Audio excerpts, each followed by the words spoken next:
வணக்கம். இன்னைக்கு நம்ம ஆரோக்கியத்தோட உண்மையான எதிரி யாருன்னு தேடப் போறோம். அது நம்மளோட கெட்ட பழக்கங்களா? இல்ல நம்மள சுத்தி இருக்கிற சமூகமா? இல்ல நமக்குள்ளேயே இருக்கிற மரபணுக்களா? இந்த கேள்விகளுக்கெல்லாம் பதில் தேட நம்ம கையில எடுத்திருக்கிறது கொஞ்சம் வித்தியாசமான ஒரு ஆதாரம். ஒரு 10ஆம் வகுப்பு அறிவியல் பாடப்புத்தகம். ஆமா. ஒரு ஸ்கூல் டெக்ஸ்ட் புக் தானே நினைக்கலாம். ஆனா உடல் நலம், போதை பழக்கம், வாழ்க்கை முறை நோய்கள்னு ரொம்ப முக்கியமான விஷயங்களை இது பேசுது. நம்ம நோக்கம் இதுல இருக்கிற தகவலை அப்படியே படிக்கிறது இல்ல. அதையும் தாண்டி ஒரு தனிப்பட்ட மனுஷனோட ஆரோக்கியம், ஒரு சமூகத்தோட ஆரோக்கியத்தோட எப்படி பின்னி பிணைஞ்சிருக்குன்னு புரிஞ்சுக்கிறது தான். சரி, அப்போ இந்த அலசல ஆரம்பிக்கலாமா? முதல்ல நமக்கு வெளியில இருந்து வர ஒரு பாதிப்பை பத்தி பேசலாம். அதாவது தவறான பயன்பாடு. ம். குறிப்பா குழந்தைகள் மேல நடக்கிற வன்முறை. ஆதாரம் எத இன்னொருத்தர காயப்படுத்துற மாதிரி தாக்குறதுன்னு சொல்லுது. இது வெறும் உடம்பால தாக்குறது மட்டும் இல்ல, உணர்வு ரீதியாகவும் இருக்கலாம். இதுல ரொம்ப கவலையான ஒரு விஷயம் என்னன்னா, குழந்தைகளை பாலியல் ரீதியா துன்புறுத்துறவங்க பெரும்பாலான நேரத்துல அவங்களுக்கு நல்லா தெரிஞ்சவங்களா இருப்பாங்க. குடும்பத்துல ஒருத்தரா இல்ல நண்பர்களா இப்படிதான் இருப்பாங்க. என்னது, பெரும்பாலும் தெரிஞ்சவங்களாவே இருப்பாங்களாம்? இத நம்பவே முடியலையே. ஒரு குழந்தைக்கு பாதுகாப்பான இடம்னு எதை நினைக்கிறோமோ அங்கேயே ஆபத்து இருக்குன்னா அது எவ்ளோ பயங்கரமானது. ஆமா, அதுதான் இதுல இருக்கிற அதிர்ச்சியான உண்மை. பாதிக்கப்பட்ட குழந்தைங்கக்கிட்ட சில அறிகுறிகளை கூட கவனிக்க முடியும். திடீர்னு அவங்க நடத்த மாறும், வயிற்று வலி, இல்லனா அடிக்கடி சிறுநீர் தொற்று, இந்த மாதிரி. சரி, அப்ப இதுக்கு தீர்வு தான் என்ன? சும்மா பிரச்சனையை மட்டும் பேசிட்டு இருக்க முடியாது. நிச்சயமா தீர்வு இருக்கு. இங்க தான் 2012ல கொண்டு வந்த போக்சோ, அதாவது POCSO சட்டம் ரொம்ப முக்கியமாகுது. இது குழந்தைகளை இந்த மாதிரி பாலியல் வன்முறைகளிலிருந்து பாதுகாக்கவே உருவாக்கப்பட்ட ஒரு வலுவான சட்டம். இதுக்காகவே சிறப்பு நீதிமன்றங்கள் எல்லாம் அமைச்சிருக்காங்க. சரி, சட்டம் ஒரு பக்கம் இருக்கு. ஆனா பாதிக்கப்பட்ட ஒரு குழந்தைக்கு உடனடியா என்ன செய்ய முடியும்? அதுக்கு ஒரு முழுமையான கட்டமைப்பு இருக்கு. முதல்ல சைல்டு ஹெல்ப்லைன் எண் 1098. இது 24 மணி நேரமும் வேலை செய்யும். அப்புறம் உளவியல் ஆலோசகர்கள், குடும்பத்தோட ஆதரவு, மருத்துவ உதவி, இப்படி பல வழிகளில் உதவ முடியும். முக்கியமா என்னன்னா, பாதிக்கப்பட்ட குழந்தை மேல பழிய போடவே கூடாது. அவங்களுக்கு முழு ஆதரவு கொடுக்கணும். இது அந்த குழந்தை மேல சமூகம் திணிக்கிற ஒரு வன்முறை. நீங்க சொன்னது கரெக்ட். இது சமூகத்தால் திணிக்கப்படுற ஒரு தீங்கு. ஆனா இதே மாதிரி சில தீங்குகளை நாமே நம்ம மேல திணிச்சுக்கிறோம் இல்லையா? புகையிலை, மது, போதை மருந்துகள், அத பத்தி பார்க்கலாமா? கண்டிப்பா. புகையிலையிலிருந்து ஆரம்பிக்கலாம். அதுல இருக்கிற நிக்கோட்டின் அப்படிங்கிற ஒரு கெமிக்கல் தான் நம்மள அடிமையாக்குது. சிகரெட் பிடிச்சா நுரையீரல் பாதிக்கும்னு எல்லாருக்கும் தெரியும். ஆனா அது எப்படி பாதிக்குதுன்னு என்னைக்காவது யோசிச்சிருக்கீங்களா? சொல்லுங்களேன். நுரையீரல் புற்றுநோய் வரும்னு தெரியும். அதை தாண்டி வேற என்ன நடக்கும்? இப்படி யோசிச்சு பாருங்க.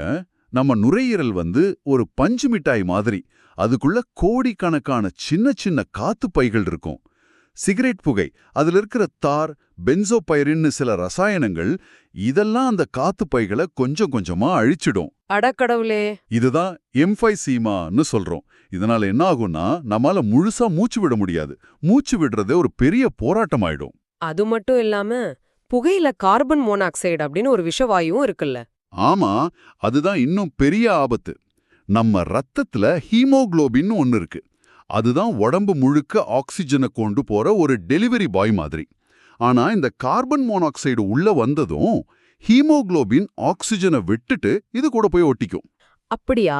அப்போ உடம்புக்கு ஆக்சிஜன் கிடைக்காதா? கிடைக்காது. நம்ம இதயம், மூளை மாதிரி முக்கியமான உறுப்புகளுக்கு ஆக்சிஜன் பத்தாம போயிடும். இதுதான் உயர் ரத்த அழுத்தம், ஹார்ட் அட்டாக்னு எல்லாத்துக்கும் வழிவகுக்குது. இங்க ஒரு புள்ளி விவரம் இருக்கு. 2030ஆம் வருஷத்துல புகையிலை மட்டுமே வருஷத்துக்கு 10 மில்லியன், அதாவது 1 கோடி சாவுக்கு காரணமா இருக்குமா? யோசிச்சு பாருங்க. இது ஒவ்வொரு வருஷமும் சென்னை மாதிரி ஒரு பெரிய நகரமே அழிஞ்சு போறதுக்கு சமம். எவ்வளவு பெரிய பேரழிவு இது! சரியா சொன்னீங்க. புகையிலை ஒரு பக்கம்னா அடுத்தது மது. இத ஆதாரம் சமூக தீங்குன்னே சொல்லுது. ரொம்ப நாள் மது அருந்தும்போது அது நேரா நம்ம கல்லீரலை தான் குறி வைக்குது. கல்லீரல்ல கொஞ்சம் கொஞ்சமா கொழுப்பு சேர ஆரம்பிக்கும். அப்புறம் அது தழும்புகளா மாறி கல்லீரலை சுருங்க வச்சிடும். இதுதான் சிரோசிஸ். ஒரு கட்டத்துக்கு மேல கல்லீரலால அதோட வேலையே செய்ய முடியாது. ஒரு நிமிஷம். இப்போ இந்த சிரோசிஸ் வந்துட்டா அது அவ்வளோதானா? இல்ல ஆரம்பத்திலே கண்டுபிடிச்சு குடிய நிறுத்திட்டா கல்லீரல் மறுபடியும் பழைய நிலைக்கு வருமா? ரொம்ப நல்ல கேள்வி. ஆரம்ப கட்டத்துல இருந்தா மதுவை முழுமையா நிறுத்திட்டா கல்லீரல் தன்னைத்தானே சரி செஞ்சுக்க வாய்ப்பு இருக்கு. கல்லீரல் ஒரு அற்புதமான உறுப்பு. ஆனா சிர்ரோசிஸ் நிலைமை முத்திடுச்சுன்னா அதை மாத்துறது ரொம்ப கஷ்டம். கல்லீரல் மாற்று அறுவை சிகிச்சை தான் ஒரே வழியா இருக்கும். அப்போ போதை மருந்துகள் அத பத்தியும் ஆதாரம் பேசுதே. ஆமா, போதை மருந்துகள் நம்ம உடல், மனசு, சமூக நடத்தைன்னு எல்லாத்தையும் மாத்திடும். இங்க ஒரு சுவாரஸ்யமான விஷயம் என்னன்னா, உலக சுகாதார நிறுவனம் அதாவது WHO 1984லேயே அடிமையாதல் அதாவது அடிக்ஷன் என்ற வார்த்தைக்கு பதிலா மருந்தினை சார்ந்திருத்தல் ட்ரக் டிபெண்டன்ஸ் என்ற வார்த்தையை பயன்படுத்த சொல்லியிருக்கு. ஏன் அப்படி ஒரு மாற்றம்? அதுல என்ன வித்தியாசம்? ஏன்னா அடிமைன்னு சொல்லும்போது அது ஒருத்தரோட ஒழுக்க பிரச்சனை மாதிரி பார்க்கப்படுது. ஆனா சார்ந்திருத்தல்னு சொல்லும்போது இது ஒரு மருத்துவ நிலை, ஒரு நோய்னு புரியுது. இதிலிருந்து மீண்டு வர்ற முறையான சிகிச்சை தேவை. நச்சு நீக்கம் அதாவது டீடாக்சிஃபிகேஷன், அப்புறம் கவுன்சிலிங், குடும்பத்தினருக்கு ஆலோசனை, மறுவாழ்வுன்னு பல படிகள் இருக்கு. இது ஒரு தனிநபரோட தோல்வி இல்ல, சிகிச்சை தேவைப்படுற ஒரு நோய். சரி, புகையிலை, மது இதெல்லாம் நம்ம தெரிஞ்சே செய்யற தவறுகள். ஆனா சில நோய்கள் நம்மளுக்கே தெரியாம நம்மளோட அன்றாட வாழ்க்கை முறையாலேயே நமக்கு வருது. அத பத்தி பேசலாமா?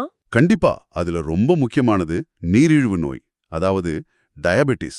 இன்னைக்கு இது இல்லாத வீடுகளே இல்லைன்னு சொல்லலாம். இது நாம சாப்பிட்ற சாப்பாடு சக்தியா மாறுற அந்த தாடிகரையில வர்ற ஒரு சிக்கல் தான். இதுல 2 வகை இருக்குன்னு சொல்றாங்க இல்லையா? டைப் 1, டைப் 2 அப்படின்னு. ஆமா, டைப் 1 பெரும்பாலும் புழுங்கண்டல் இல்லைன்னா சின்ன வயசுல இருக்கிறவங்களுக்கு வரும். இதுல நம்ம உடம்போட நோய் எதிர்ப்பு சக்தியே தவறுதலா இன்சுலினை சுரக்கிற கணையத்துல இருக்கிற பீட்டா செல்களை அழிச்சிடும். அதனால இன்சுலின் சுரப்பே இருக்காது. இது ஒரு ஆட்டோ இம்யூன் நோய். அப்போ டைப் 2 அதுதானே நம்மில் பலருக்கும் இருக்கிறது. சரிதான். டைப் 2 வயசானவங்களுக்கு அதிகமா வருது. இதுல கணையம் இன்சுலினை சுரக்கும், ஆனா நம்ம உடம்பு செல்கள் அந்த இன்சுலினுக்கு கட்டுப்படாது. ஒரு பூட்டை திறக்க சரியான சாவி இருந்தும் அந்த பூட்டு துருப்பிடிச்சு போயிருந்தா திறக்க முடியாதுல்ல, அந்த மாதிரி. இதுக்கு முக்கிய காரணம் உடல் பருமனோ உழைப்பில்லாத வாழ்க்கை முறையும் தான்.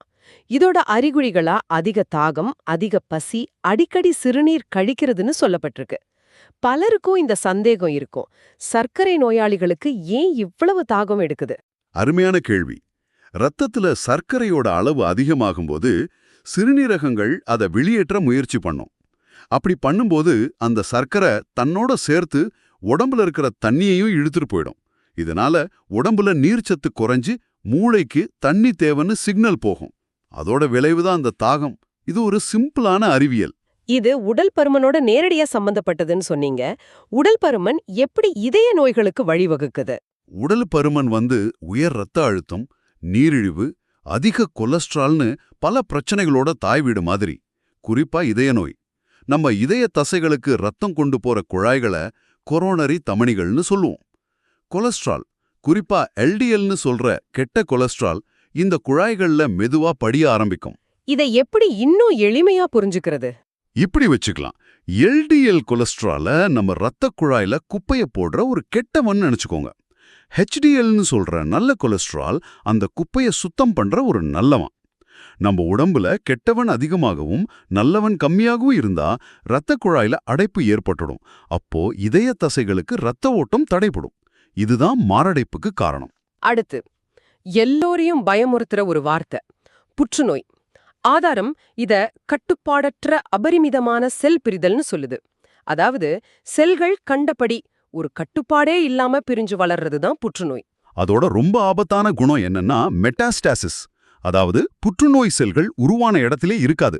ரத்தத்தின் மூலமா பயணம் செஞ்சு உடம்போட மத்த பாகங்களுக்கும் பரவி அங்கேயும் புதுசா கட்டிகளை உருவாக்கும். ஒரு இடத்துல இருக்கிற எதிரியை சமாளிக்கிறது சுலபம். ஆனா எதிரி நாடு முழுக்க பரவிட்டா போர் ரொம்ப கடினமாயிடும். அது மாதிரிதான் இதுவும். இந்த பட்டியல்ல கடைசியா ஆனா ரொம்ப முக்கியமா எய்ட்ஸ், அதாவது எய்ட்ஸ் பத்தி பேசப்படுது. இது HIV-ன்ற வைரஸால வருது. ஆமா, HIV வைரஸோட வேலை என்னன்னா அது நேரா நம்ம உடம்போட நோய் எதிர்ப்பு மண்டலத்தையே குறிவைக்கும். நம்ம உடம்போட ராணுவ வீரர்கள் மாதிரி இருக்கிற லிம்போசைட்டுகளை தாக்கி அழிச்சிடும்.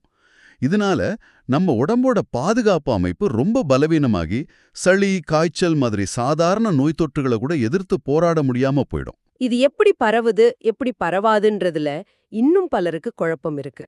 அது ரொம்ப முக்கியமான புள்ளி. இது பாதிக்கப்பட்ட இரத்தம் மூலமா, பாதுகாப்பில்லாத உடல் உறவு மூலமா தாயிட்ட இருந்து குழந்தைக்குன்னு குறிப்பிட்ட வழிகள்ல மட்டும்தான் பரவும். ஆனா பாதிக்கப்பட்ட ஒருத்தரை தொடுறதாலேயோ கட்டிப்பிடிக்கிறதாலேயோ அவங்க பாத்ரூமை பயன்படுத்துறதாலேயோ ஒரே தட்டுல சாப்பிட்றதாலேயோ இது ஒருபோதும் பரவாது. இந்த தெளிவு நோயை விட கொடியதான சமூக புறக்கணிப்பை தடுக்கும். இங்க ஒரு இந்திய பங்களிப்பு குறிப்பிடப்பட்டிருக்கு. சென்னையைச் சேர்ந்த மருத்துவர் சுனிதி சால்மன். ஆமா, இது ஒரு அசாதாரணமான கதை.